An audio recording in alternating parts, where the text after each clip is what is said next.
A partir de este momento, la economía dejará de ser una dimensión desconocida. Así que prepare su calculadora, abra su mente y evalúe las posibilidades de inversión. RCR Negocios presenta La Otra Vía, una forma de entender la economía como parte de su vida cotidiana. ¿Qué tal, amigas, amigos, consecuentes oyentes de Radio Caracas Radio? Bienvenidos a La Otra Vía, que llega hasta todos ustedes gracias al respaldo que recibimos en la dirección general de Jaime Nestares. En la gerencia de producción de Wilixar Arcaya, en el control técnico y nos acompañan Julio Pinto y Jan Martínez. En la moderación y conducción, Ligia Perdomo, Edesio Brito Adrián, Martín Ramos y quien les habla, Edesio Brito Escobar. Nos vemos y escuchamos por internet, por RCR750 en todas las plataformas, Twitter, Instagram, Facebook y por supuesto por rcr750.com, nuestro portal. Como lo hacemos cada semana, este equipo periodístico les exhorta a suscribirse a nuestro portal YouTube RCR750, el portal de la casa. Asimismo, les invitamos a hacer contacto con nuestro blog www.laotraviarcr.blogspot.com. De esa manera ustedes pueden acceder al archivo de nuestros más recientes programas editoriales, de igual manera a nuestra fuente de información económica nacional e internacional. Y desde luego también a comunicarse con nosotros por nuestro correo laotravia@gmail.com. Bueno, señores, nosotros vamos a abordar hoy una serie de temas. Es imposible no abordar multiplicidad de temas cuando justamente, primero vamos a hablar con una persona que nos va a ayudar a entender la realidad de la zona.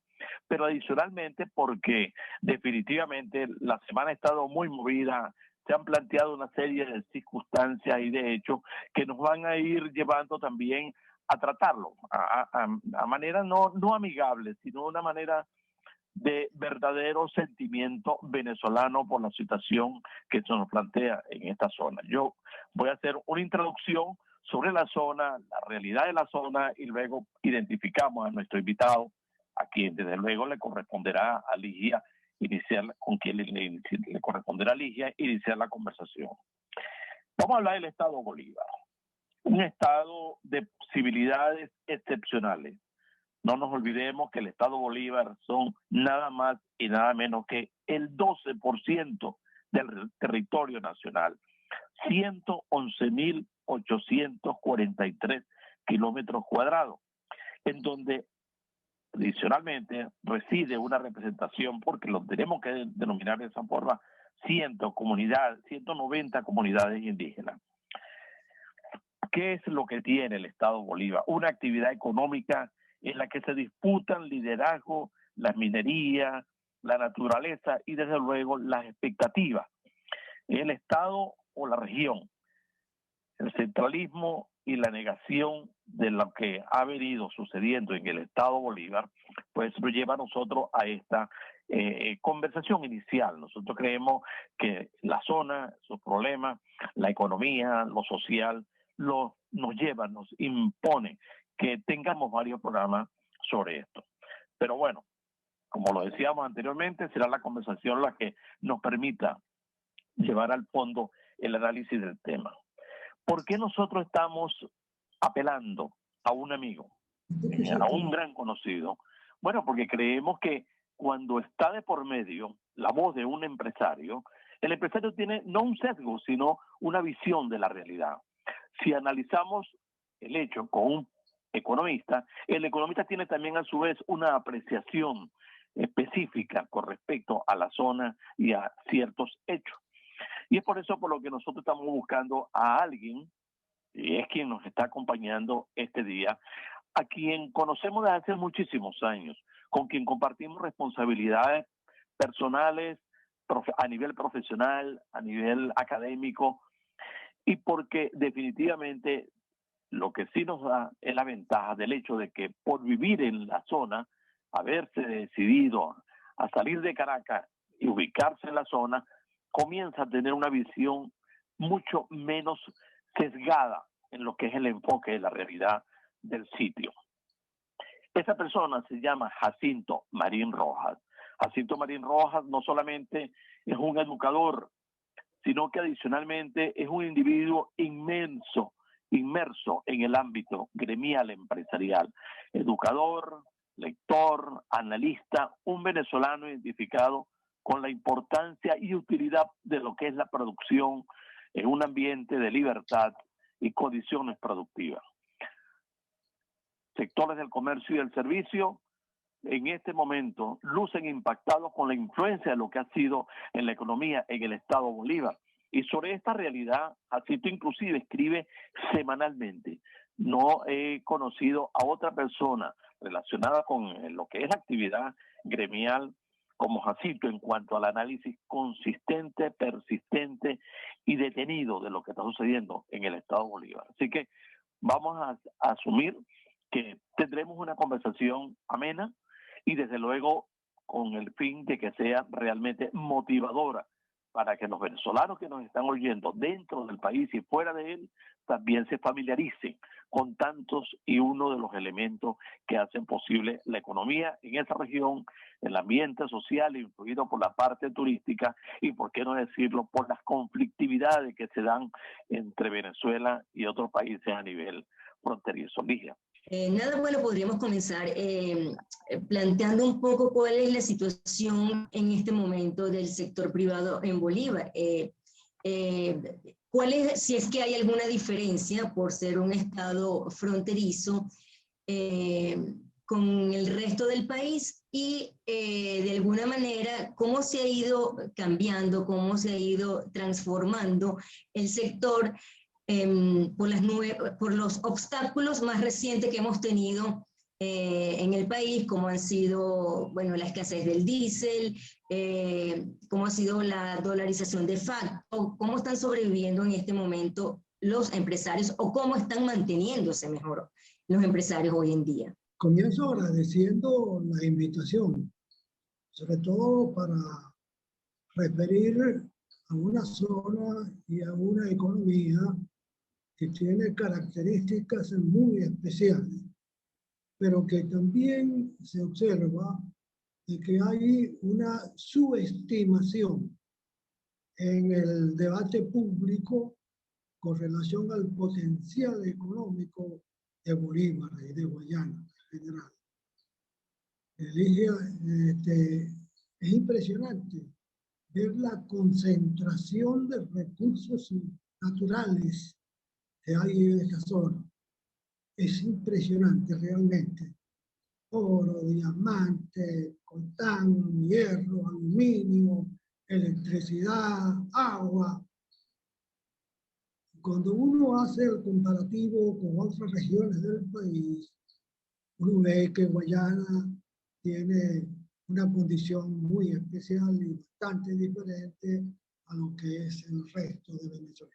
Muchas cosas que decir. Yo creo que es un momento de retomar el tema, porque Guayana se ha reconocido durante mucho tiempo como la alternativa a la renta petrolera. Entonces, hay que ver ahora, a la luz de los acontecimientos actuales, cuál es la realidad de esa alternativa. ¿Es realmente Guayana una alternativa a la del petróleo? Es una pregunta que tenemos que respondernos. Traer ese pasado al día de hoy. ¿Cómo se está moviendo en este momento el comercio, el sector privado? ¿Cómo están manteniendo sus operaciones hoy en día en una economía que evidentemente ha venido en retroceso en los últimos 7 años? Estamos inmersos en un proceso de dolarización de hecho, demasiado desordenado. Y sobre todo en las fronteras donde más vemos cómo se maneja en efectivo las divisas, ¿no? ¿Cómo está haciendo el sector privado? ¿Cómo están haciendo los empresarios en este momento para lidiar con esta realidad? Mira, el comercio es una actividad. Guayana no se caracteriza por ser una actividad eminentemente comercial. Lo comercial diría yo que está muy sujeto a la parte industrial. Lo fuerte de Guayana es la industria realmente, de la industria metalúrgica en particular. Y aquí el sector privado ha tenido muy poca participación. Hay que recordar que la economía guayanesa es una economía dependiente del Estado. El Estado prácticamente ejerce un monopolio económico en lo que respecta al proceso industrial. Todas las empresas están bajo la tutela de la CBG y del gobierno. La inversión privada es poquísima y ese futuro no puede ser el mismo de ahora. Lo que viene ahora es un cambio completamente a la inversa. Ahora vamos a tener más mercado, más capital privado y menos Estado. Es un paradigma que va a cambiar completamente la realidad. Ahora se abre un campo bastante interesante para la inversión privada, porque con la recuperación de las empresas básicas se va a necesitar muchos recursos financieros. Yo diría que una cantidad extraordinaria en comparación a otras regiones del país. Las empresas básicas están en la ruina y para recuperarlas se va a necesitar mucho financiamiento. Y nos conseguimos hoy en día de que el gobierno y el Estado no tienen los recursos suficientes para atender a esa recuperación. De todas maneras, el panorama luce bastante complejo, muy complejo para el caso de Guayana. Yo diría que es más complejo que el resto del país. La industria petrolera va a tener toda la atención necesaria para su recuperación y su prosperidad, pero no creo que va a ocurrir lo mismo con la región de Guayana. Yo creo que hay cierta subestimación, tanto que el tema casi no se discute en la polémica de los temas económicos. Señor Marín, y el arco minero, esa explotación que se está dando allí en esa zona de Bolívar, ¿ha repercutido algo en la economía del Estado? ¿Ha tenido alguna incidencia favorable? Mira, el arco minero es, si se quiere, una experiencia nueva que ha sido siempre administrada por el gobierno, por el Estado.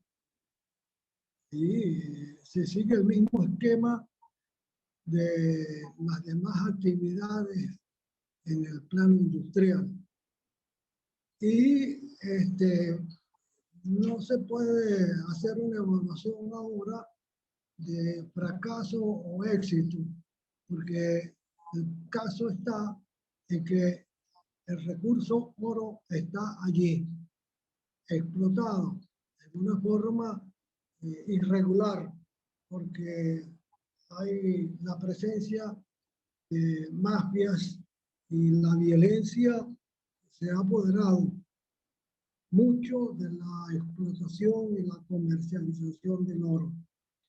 El arco minero tiene demasiadas críticas, muy justificadas por lo demás, y ahí se plantea un cambio completamente radical. No se puede seguir explotando el oro en la forma en que se ha hecho hasta ahora. Ahí hay un cambio muy sustantivo en cuanto al desarrollo económico de la región. Bueno, Jacinto, mira, definitivamente es inevitable que cuando uno se le mete de frente a la realidad económica y social del Estado Bolívar, uno tiene forzosamente que aterrizar en ese campo, en el campo de las dificultades, de la conflictividad, de los problemas que inclusive a nivel fronterizo. Y lo peor y lo que más llama la atención es que mientras por otra parte a nivel nacional también está presente el problema que se nos está planteando con la actividad petrolera, pues el Estado Bolívar, que es como una alternativa ante esta realidad, se dan otros elementos. El caso del sector agrícola y pecuario, como lo decía Ligia anteriormente, afectado por citar solamente el caso de los combustibles. Para ti, Jacinto, que ya tienes algún tiempo viviendo en el Estado Bolívar, tú que analizas semana a semana lo que está sucediendo en la región, ¿cómo te planteas tú definitivamente el futuro de la actividad económica en el Estado Bolívar? Yo puedo estar equivocado en lo que voy a plantear en este instante. Yo no he visto Estado más politizado que el Estado Bolívar. Uno no sabe si es como consecuencia precisamente de las propias dificultades que hay, de la propia anarquía que hay en la forma de la gobernabilidad en la región, o también por las dudas que tiene la población con respecto a lo que son los cambios que deberían darse allí. ¿Cómo lo ves tú? O sea, el hombre que está día a día percibiendo esta realidad, que escucha declaraciones, que ve declaraciones, que conversa con la gente. ¿Cómo lo ves tú, Jacinto? El desarrollo de Guayana comienza justamente con un polo de desarrollo concentrado en los recursos naturales que se han venido explotando en la zona. Y esa etapa cubrió 40 años. 40 años.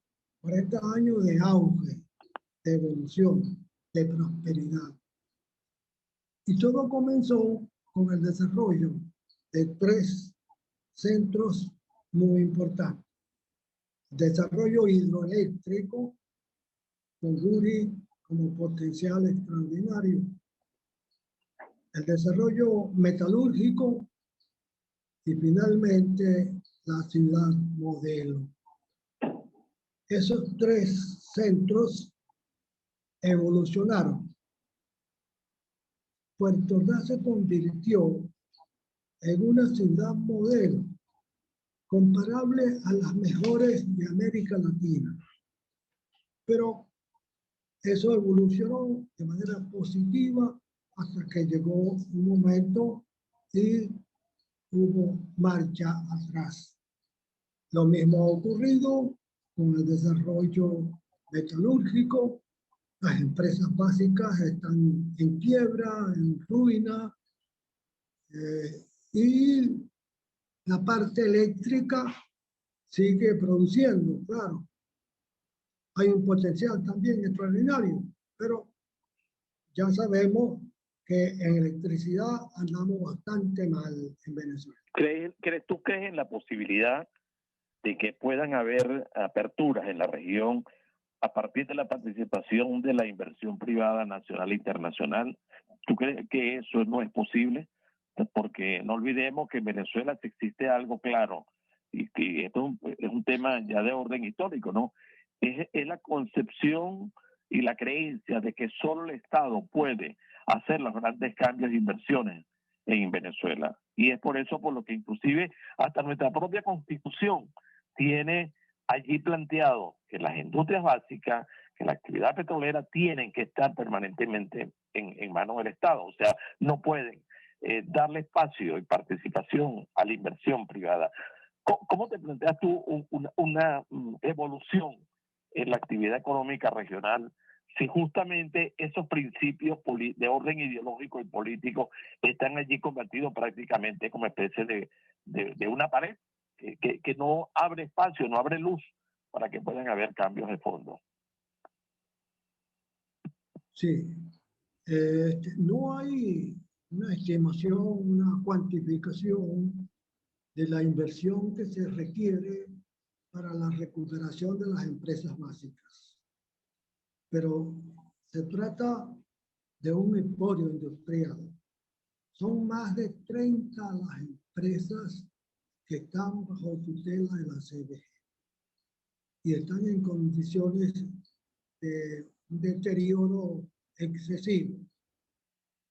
Eso implica que la recuperación va a requerir de una fuerte inversión y el Estado no tiene esa capacidad financiera para llevar adelante por sí solo, ha sido en el pasado, la recuperación de las empresas básicas. De modo que allí se abren las puertas, es una oportunidad que se presenta para la inversión privada, tanto la nacional como la extranjera.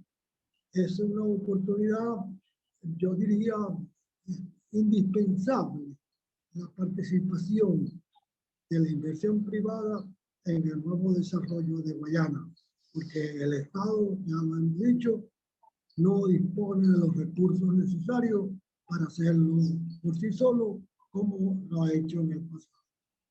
Y eso va a generar, a su vez, un desarrollo social extraordinario, como lo hubo en el pasado. De verdad que Puerto Ordaz y Guayana toda fue una región de mucha prosperidad, impresionante. 15 años atrás, 20 años atrás, Puerto Ordaz tenía los mejores abastos que había en Venezuela. Había un bienestar visible en todo el ambiente y todo eso ha ido desapareciendo. Hoy en día las condiciones son demasiado lamentables a lo que fue en el pasado. De modo que hay una oportunidad para la inversión privada y, por supuesto, las esperanzas de que tendremos nuevamente prosperidad en Guayana es una esperanza muy firme, porque aquí hay recursos extraordinarios en una concentración bastante fuerte, todo eso en un espacio bastante delimitado y con la esperanza, repito, de que vienen tiempos mejores. Usted dice que hay muchas oportunidades para la inversión privada, indudablemente no solamente en Bolívar, lo hay en todo el país, ¿no? Pero en el caso puntual de Bolívar, el gobierno que ha venido, bueno, no es que ha venido hablando directamente, pero sí, no directamente por el Poder Ejecutivo, digamos, sino por otros voceros del gobierno o del chavismo más bien, han venido hablando de la posibilidad de revertir al sector privado, o sea, de devolver algunas de las empresas que fueron expropiadas y que no pudieron o no supieron gerenciar, y entonces pues están en el extremo abandono, ¿no? En el caso de Bolívar, pues tenemos el caso de Sidor, que era la empresa que estuvo en manos de los argentinos en algún momento cuando fue privatizada, con muy buenos resultados, y que luego, tras la reversión del proceso, el Estado acabó con Sidor. Hoy en la práctica Sidor es una empresa de chatarra, pues prácticamente. ¿Usted cree que haya intención de parte del gobierno de querer incluir al sector privado en Sidor nuevamente? Sobre todo porque cuando hablamos del sector privado no estamos hablando del sector privado tradicional, el clásico, ¿no? Las empresas que están, que se conocen, que tienen una amplia trayectoria en este sector, o sea, en el sector siderúrgico, latinoamericano o americano. Estamos hablando, o se habló en algún momento incluso que los chinos estaban metidos en Sidor hace unos años atrás, pero dado los resultados, ahí vemos que no pasó nada o que fue un rumor o hubo alguna intención que no quedó en nada. ¿Cree usted que el gobierno en esta nueva ola, digamos, de los cambios que se están sucediendo en la economía, no por convicción, sino por necesidad, porque no les queda otra, cree que sí pueda permitir la entrada del capital privado a Sidor nuevamente? El primero es el comportamiento de los mercados. Y el segundo es la disponibilidad de inversión. Y ya sabemos que a nivel mundial la demanda de productos como los que se procesan en Guayana no está en las mejores condiciones, ¿no? Que desde el punto de vista de mercado hay una dificultad bastante grande que superar. Esperar que esos mercados internacionales se reactiven para que así haya también a la par un desarrollo industrial revertido. Y el caso de las inversiones, pues ocurre lo mismo. Al inversionista hay que ofrecerle estímulos, incentivos para que pueda hacer la inversión.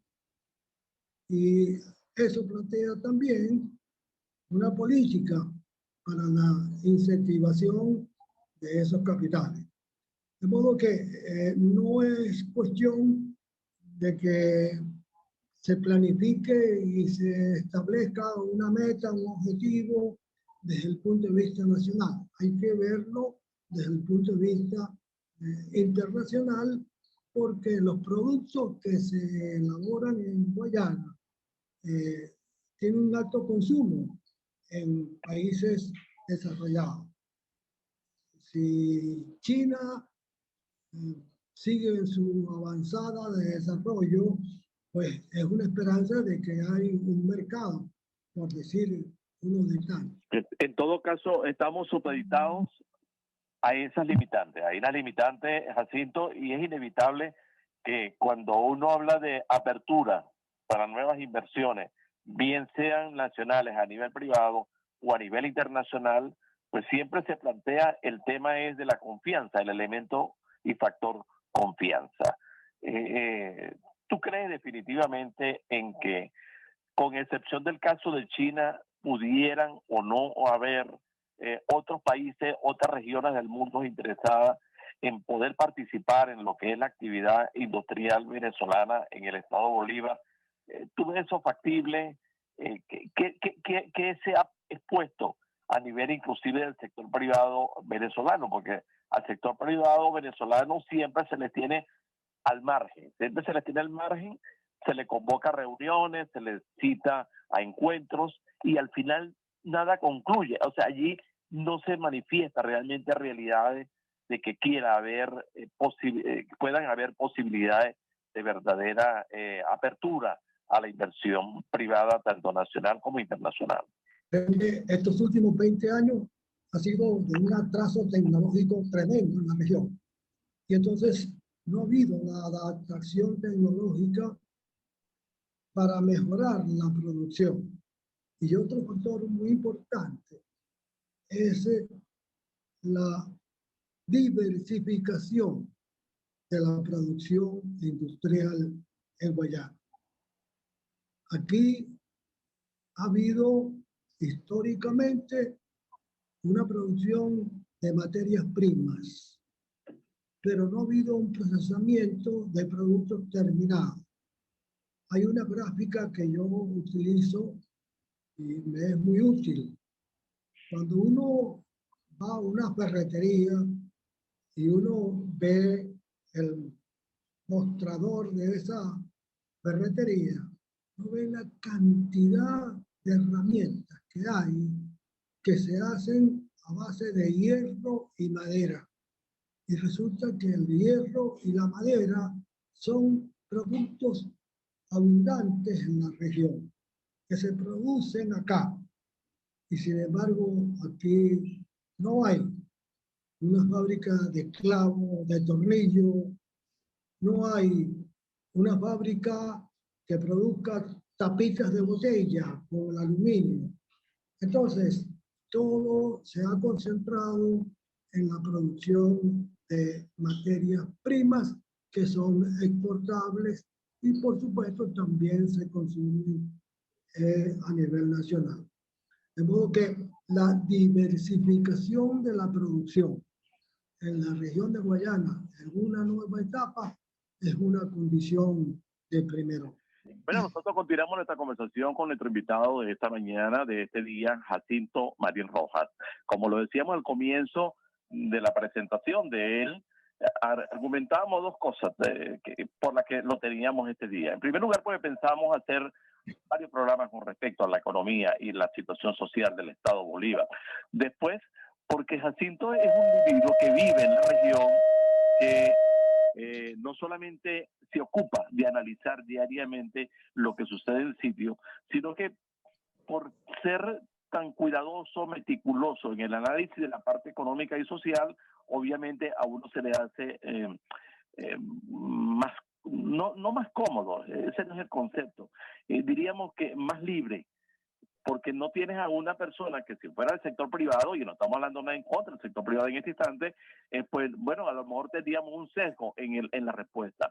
Jacinto lo hace desde otra posición y eso a nosotros nos lleva desde luego a tratar este tipo de temas como la parte económica bajo otro enfoque.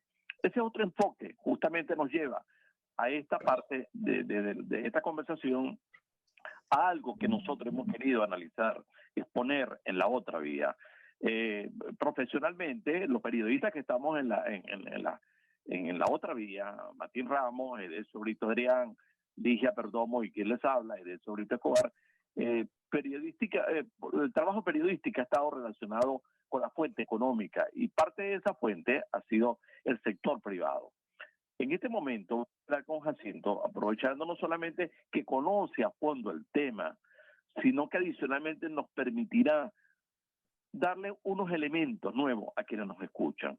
Uno semana a semana ve los comentarios y a veces hay cuestionamientos y ataques duros en contra nuestro o en contra de nuestros invitados, sin entender que el propósito no es justamente halagar, promover, responder, no, simplemente lo que queremos es darle sentido a aquello que dio origen a la otra vía. La otra vía está en el aire desde hace 23 años y siempre lo hemos querido hacer bajo este enfoque, y es que los ciudadanos entendamos en qué consiste la economía, por qué razón siempre hablaremos de que el Estado y el ciudadano tienen que tener una mejor relación y vinculación para que la economía sea distinta. Mientras quienes estén al frente de los gobiernos, este o cualquier otro, partan del principio de que solo el Estado funciona y es el que da respuesta, nosotros no vamos a tener una economía que pueda dinamizar la realidad social nuestra. Al día de hoy, Jacinto hizo referencia a la parte de la realidad en el Estado Bolívar, pero nosotros hemos tocado también el tema petrolero. Y hay una realidad de fondo que no podemos subestimar, la gravedad del problema social en Venezuela. Nosotros hemos querido que Jacinto nos ayude en este momento a analizar una parte de la realidad social, que es el funcionamiento de los gremios empresariales. En Venezuela, no sé si son 500, si son 600 cámaras que hay en todo el país, y justamente allí se refleja la realidad de lo que quiere el ciudadano que invierte en Venezuela, que se arriesga en el país. Y Jacinto pudiera justamente ser muy útil en la comprensión de qué debería hacerse con los gremios empresariales a partir de ahora. La pandemia está haciendo estragos a nivel mundial y entre esos componentes afectados está Venezuela. Ahora, la razón por la que vamos a hablar a partir de ahora con Jacinto sobre el tema gremial es precisamente ver cuál es su apreciación. ¿Qué estimas tú, Jacinto, que debería suceder con los gremios empresariales? ¿Tú tienes una visión de no moverse? ¿Tú crees que hay que modificar? Pero hay situaciones muy comprometedoras para nosotros como ciudadanos. Y es que hemos perdido más de 5 millones de personas en Venezuela. Hay más de 5 millones de venezolanos en el exterior. Se supone que en 92, 93 países, gran parte de la gente quiere regresar, pero no toda lo va a hacer. ¿Cuál es tu apreciación, Jacinto? ¿Qué crees tú que deben hacer los gremios empresariales? ¿Deben revisarse? ¿Deben revisar? ¿Qué deben plantear? ¿Cómo piensan formar nueva gente para que se ocupen del trabajo de las empresas? Por aquello de que todos creemos, tú, Jacinto, Ligia y todos nuestros oyentes, creemos que las cosas deben cambiar en Venezuela y van a cambiar, quieran o no, aquellos que se empeñan en mantener esta realidad a la fuerza. Antes de entrar en la parte gremial, quisiera hacer referencia a dos factores que son muy importantes con relación al proceso industrial de la región. Y es precisamente dos cuellos de botella que se van a tener en ese proceso de recuperación económica. Y es precisamente el recurso energético para la reactivación de las empresas básicas. Ya sabemos que las empresas básicas consumen el 30% de la producción de electricidad de Guri. Y eso en los mejores tiempos. Tal vez ahorita no se requiera esa fuerza de energía, pero en un futuro se va a necesitar. Y eso va a convertirse en un cuello de botella, porque ya sabemos cómo está en Venezuela la producción de gas y de electricidad. Y el otro cuello de botella que va a dificultar un tanto la recuperación o la reconversión económica de Guayana es que nos va a hacer falta o nos está haciendo falta un hombre como Leopoldo Sucre Figarela. Hay necesidad de un liderazgo para impulsar ese nuevo desarrollo en Guayana. Y no están dadas las condiciones acá para que tengamos lo que fue en el pasado, el impulso que le dio Sucre Figarela a ese desarrollo industrial. Entonces necesitamos también ese apoyo desde el punto de vista del liderazgo del proceso. Y en cuanto a lo gremial, pues es un tema que también está un tanto de moda en el país a raíz de dos situaciones un tanto inéditas. La primera es la presentación de una propuesta formal muy completa y muy actualizada que hizo Fedecámaras en febrero de este año al gobierno nacional con motivo del encuentro que hubo con la Comisión de Paz y Reconciliación Nacional, el diálogo auspiciado y encabezado por Jorge Rodríguez como presidente de la Asamblea Nacional. Esa propuesta de Fedecámara creó una expectativa muy esperanzadora, pero que transcurrido ya 2 o más meses, no ha habido una respuesta del gobierno.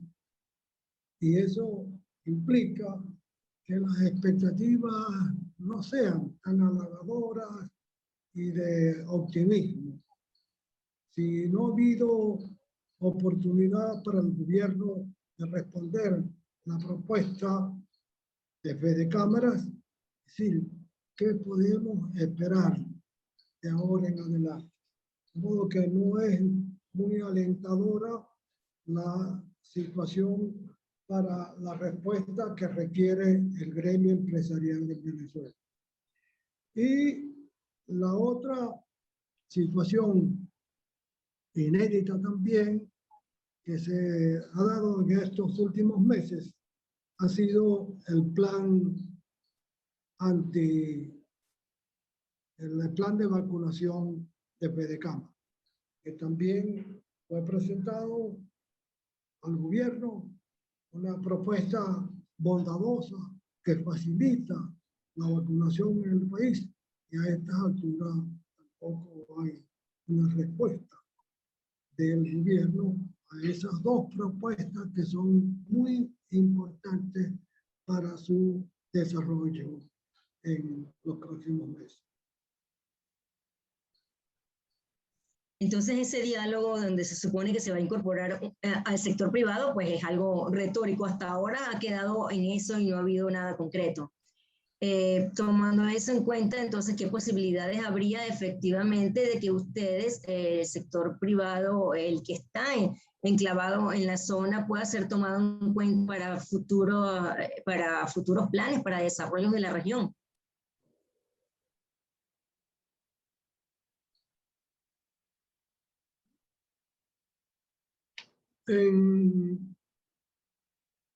Aquí la oportunidad, como decíamos antes, para la inversión privada es extraordinaria, digamos, siempre y cuando se crean las condiciones necesarias. Habrá que desarrollar una política de incentivos para que haya inversión. Y eso es básico porque el Estado no tiene los recursos financieros para sustentar esa recuperación. Y eso también le abre un espacio muy interesante a la actividad gremial. La actividad gremial ha estado muy afectada con este proceso económico que hemos tenido en Venezuela en las 2 últimas décadas. Cierre de empresas, expropiación de empresas. Es decir, no ha habido un condicionamiento favorable para que el gremio haya podido corresponder con la demanda de esa problemática. Y sin embargo, el gremio se mantiene. Ahí está. Fedecámara con la firmeza de siempre, defendiendo los intereses de la empresa privada ante tantas amenazas. Y esa proyección nacional de Fedecámara, por supuesto, se deja sentir en todas y cada una de las regiones. El próximo 15 de julio habrá la asamblea anual de Fedecámara. Allí habrán de tomarse algunas decisiones. Una de ellas cuadra justamente con el cambio de la dirección, de la parte direccional del gremio. Y entonces hay expectativas, bien, en ese sentido.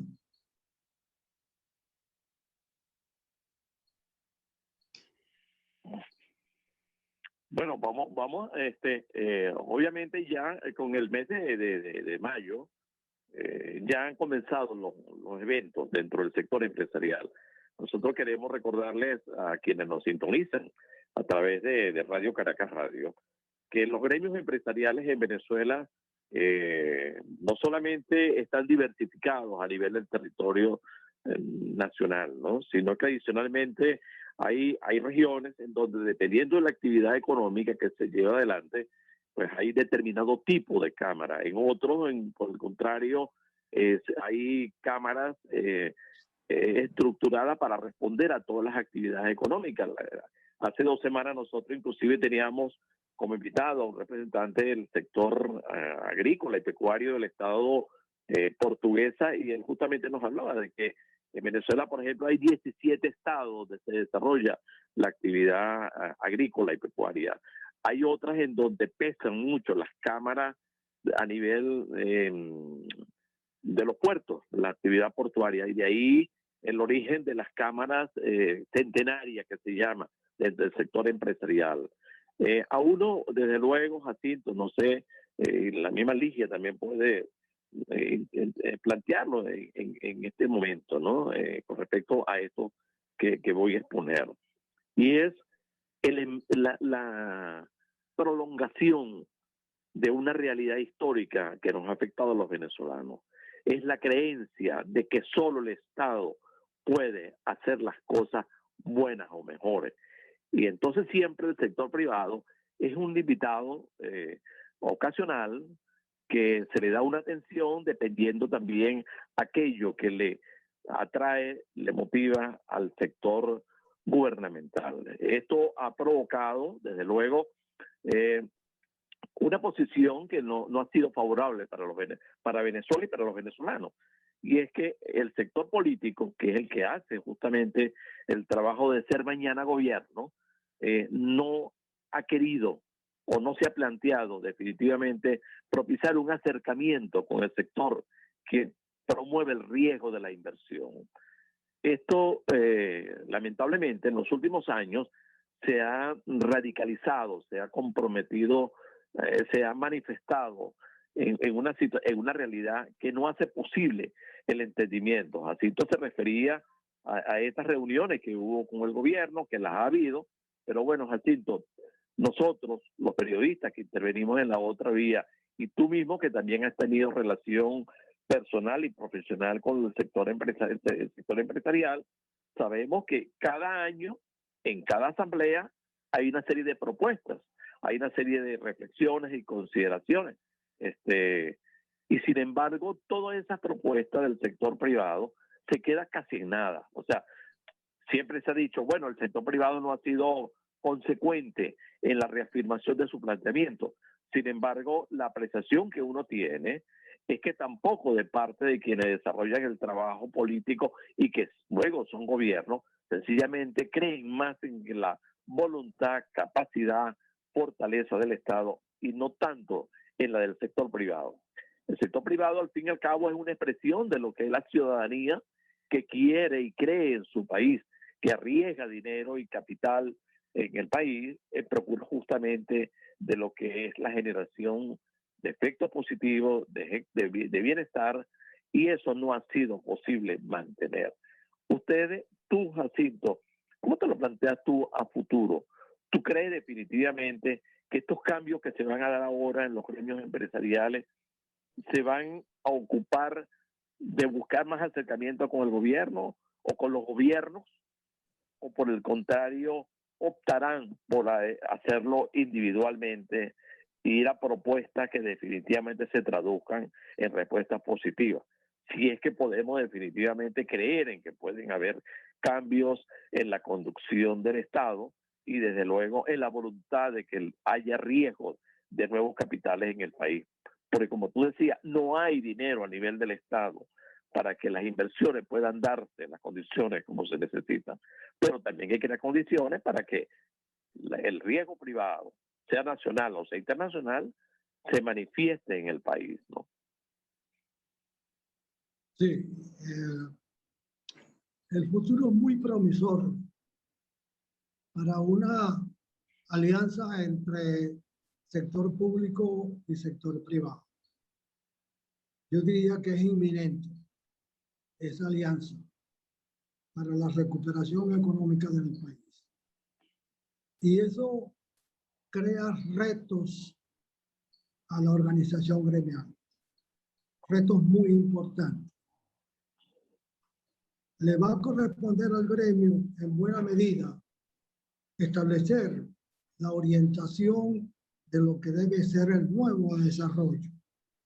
Y una de las cosas, más aún en el plano regional de Guayana, nos conseguimos que la primera política, la primera decisión que habrá que tomar es justamente la desmontar el monopolio que tiene el Estado sobre las empresas básicas. Eso hay que desmantelarlo para darle cabida al sector privado.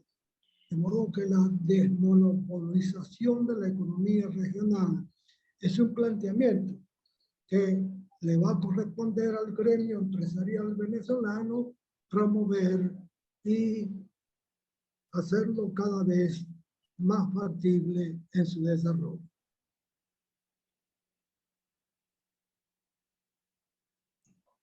¿Cómo visualiza usted, señor Marín, a la región de aquí a 5 años?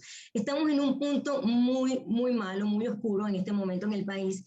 ¿Usted cree, bueno, ya en 5 años estamos en el 2021, incluso ya deberíamos tener este nuevo gobierno, sea del bando que sea? ¿Cómo visualiza usted la región en los próximos 5 años? Mira, no va a ser cuestión de soplar y hacer botellas. La recuperación de la economía regional, en el caso de Guayana, va a ser lenta. Muy lenta. Yo diría que por lo menos durante los 10 primeros años va a ser de recuperación. La prosperidad que vimos en el pasado también tendrá su tiempo requerido. De modo que no es un optimismo de cambio brusco. No, eso va a ser bastante lento. No podemos perder la perspectiva de que Guayana recupere en gran medida lo que tuvo en el pasado.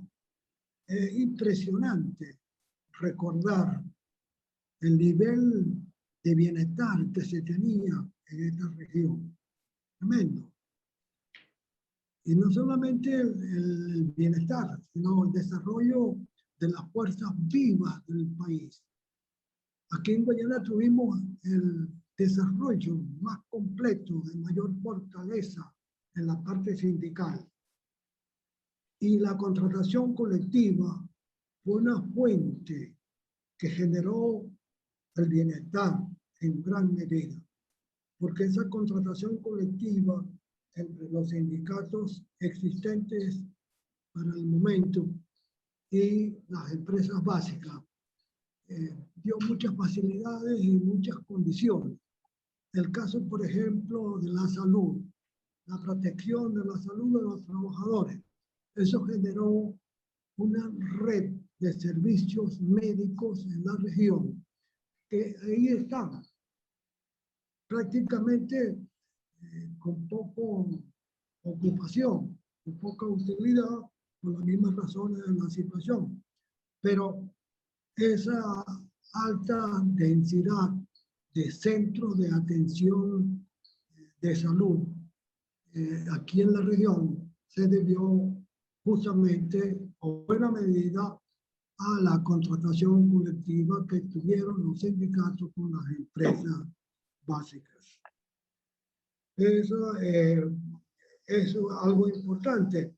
Lo mismo que en el caso del turismo, aquí a raíz del progreso que hubo con las empresas básicas, hay un caso de grata recordación, y es que se planteó la necesidad y se llevó a efecto la construcción de un barco convertido en hotel para alojar a los profesionales y a los trabajadores que venían de otras partes del país y del exterior, porque no había suficiente alojamiento en la región. Y entonces la CBG se vio la necesidad de comprar un barco y acondicionarlo como hotel. Bueno, eso es una demostración con un sencillo ejemplo de cómo fue ese desarrollo y qué queda para el futuro, porque no todo se ha perdido.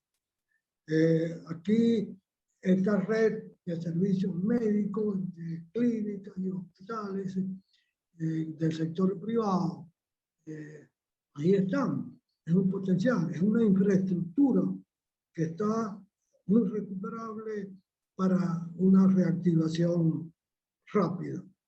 Y así como hablamos de clínica, hablamos de otros servicios, en el caso del transporte, por ejemplo, que ha estado muy afectado en los últimos tiempos aquí en la región. Prácticamente no hay conectividad aérea, los vuelos de aquí son cada vez más limitados y habría que recordar. Yo, por ejemplo, una oportunidad tuve la curiosidad de ver en las pantallas del aeropuerto de acá de Puerto Ordaz y conté para aquel entonces habían 12 salidas al día de Puerto Ordaz a Caracas, 12 salidas al día de aviones grandes.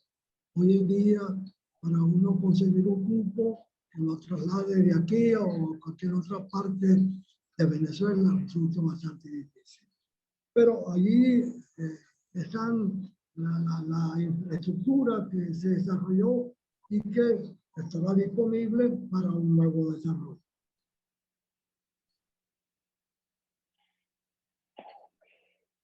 Cuando usted habla del nuevo desarrollo, estamos hablando de un desarrollo sustentado en los mismos sectores que se hace 30, 40 años atrás, o ve oportunidades o nichos de negocio en otros sectores.